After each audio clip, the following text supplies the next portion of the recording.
And look at that number up there, 492. That's the number of members we have today. Can you believe that? It's quite an accomplishment in 35 years. We were originally 79 charter members in 1987, and today we're 492 members strong with no paid employees and the second largest chapter in the nation. That's something to clap about. I always enjoyed meeting the new members, and they just continue to be more and more new members, which is wonderful. And I like to ask them why they became a member. The last person I asked just a week or so ago replied, "This chapter is a breath of fresh air. It's welcoming, inviting, friendly to everyone, has special meaningful programs to work on, and fun times raising funds. What more could you ask for?" The stool is significant of our chapter. I think you probably all have seen it before. It's the membership growth, philanthropic programs, and fund development that are all necessary to have a balanced chapter. I believe everyone would agree that we are doing a very fine job. So I'm going to share some facts with you about membership and education, and more so some fun stories from the past 35 years. This picture shows you on the left the recommendation form that we needed to fill out, or be filled out for us as coming in as new members in 1987. I think some of those questions are relics, just as that piece of paper was. It was all wrinkled. Janet found it. Then on the other side is the requirements for membership. And in 1987, well, there's a lot of them that are the same that we have today, but there's also some very different ones. There were 3 classifications: active, provisional, and associate. Provisional was the new members coming in and going through orientation.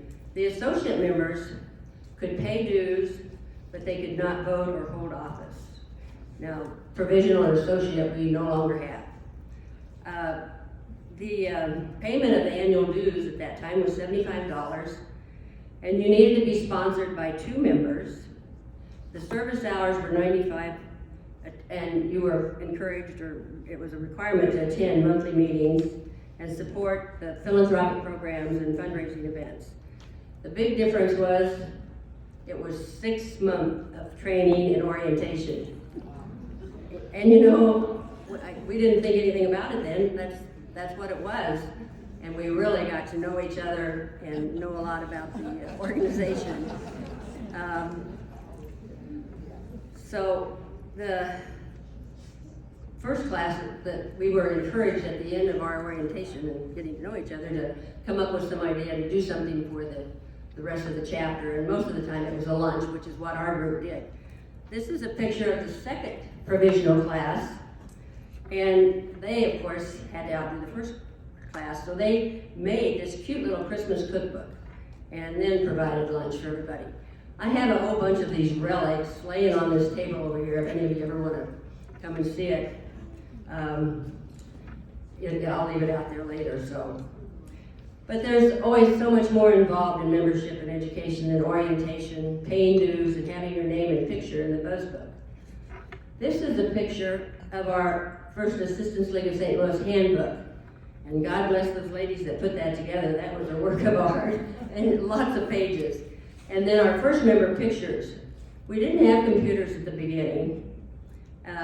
We did, I think, about the 5th year in our existence, were introduced to them, and then we all started learning as fast as we could. We're still learning. We did have a member's retired spouse and daughter who had computer experience, and they helped us with our first membership pictures. As you can see, they left a little bit to be desired in the production of those. Funny story, the member was leaving for a meeting one day, and her husband said, "Where are you going?" And her daughter said, "Oh, she's going to that Muggs meeting." And the member said, "Muggs?" She said, "You know, Dad, the mom's ugly girlfriends?" We had a lot of laughs. In the good old days, education for new members took place in members' homes, as we had no brick and mortar headquarters. Our first headquarters was established in the 5th year of our assistance league, and there actually ended up being a couple of different areas that we were in at Dorset and 270. I never heard anybody complain about the drive, but I do know many of the ladies took the back roads to get there. We moved to 2 more locations before landing in this spacious, accommodating, and welcoming property that we now enjoy. And this building, the building is a testament to the energetic, flexible, hardworking, tenacious members who kept looking for the perfect building and location and finally found it at 30 Henry. These pictures, the meetings also took place in interesting areas. The first one was at Ladue Chapel. Then we moved to Creve Coeur Government Center. We were at Bonham Presbyterian Church for a good number of years, and then also at Trinity Lutheran Church. And today we are now in this beautiful United Hebrew Jewish Center. Parking in some of those places was always a challenge, so I think we finally hit the jackpot and have ample parking here.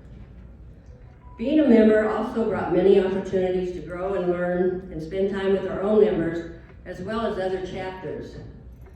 One year we were at a meeting, a regional meeting in Chicago. Everyone going to those meetings would bring something to drink and some appetizers they'd make up. And we'd have a little private cocktail party before we'd go to the dinner. As we were gathering, a member joined our group and was so distraught and concerned about a horrible odor in her room. And then her roommate joined in shortly and was complaining about the same thing. Thankfully, before they contacted the hotel and requested a room change, they discovered the problem was a broccoli appetizer that didn't make the trip well. Never travel with broccoli. This is a picture of a name tag from National Conference, and I proudly am wearing that name tag. I just encourage anybody to go to those meetings if you ever have a chance. It's a great time. I had to discontinue going as my ribbon was running out of space. We have pins on here that would be a reminder of where we've been, and they were great places. Orlando, Florida, Seattle, Phoenix, San Antonio, San Diego, Chicago. We would usually share a room with another member, and this one time, the friend and I were rooming together, and she was so concerned about keeping me awake with her light snoring. We woke up the next morning and she immediately asked if she kept me awake. I replied, "Oh no, I had an Ambien, I slept like a baby." She was not too happy with me. For a good number of years, National sponsored regional meetings. We were in a region with Oklahoma, Kansas, Colorado, Nebraska, Illinois, and Indiana. This was also a good way to get to know our own members and members in our region. We would always have a delightful time, and we would grow in our knowledge of the other chapters' programs and fundraisings. Everyone took turns hosting the 2-day event.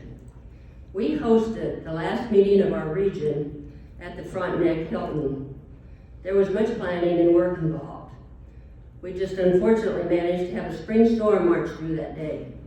Wind, rain, thunder, and lightning. We were in the middle of a report given by a member from Colorado when the electricity went out. This member said, we were all gathering our stuff up to leave. She said, wait, just a minute. She rummaged through her purse, found her little pen light, and continued on with her report.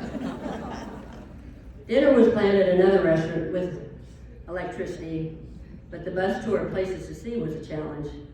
The electricity didn't come on until the next morning at Frontenac. So those women staying there had to find their way around with candles and flashlights. They were all good sports. It was a great send-off. Our chapter enjoyed some fun time bonding and, of course, educational meetings at board retreats at the Lake of the Ozarks. We had a number of members who owned homes or condos and were able to accommodate everyone that wished to attend. The biggest challenge for the members was finding their way to the homes without IMAP or Waze. We conducted our board meeting, and then we tried to have a motivational speaker that would give us some team building and leadership. Then the members would be divided into 3 groups and we'd have games and events to play. I never realized that Jenga or pickup sticks could be so competitive. I mean, it was tense in that room when they were doing that. We'd also have some fun outdoor games. One year, a good neighbor across the cove from our house where we were gathering gave Doug a call and wanted him to know. He said, "Your kids are over there having a pretty wild party." Doug had a big laugh and he told him, "Oh no, that's not my kids. That's my wife and her wild and crazy friends."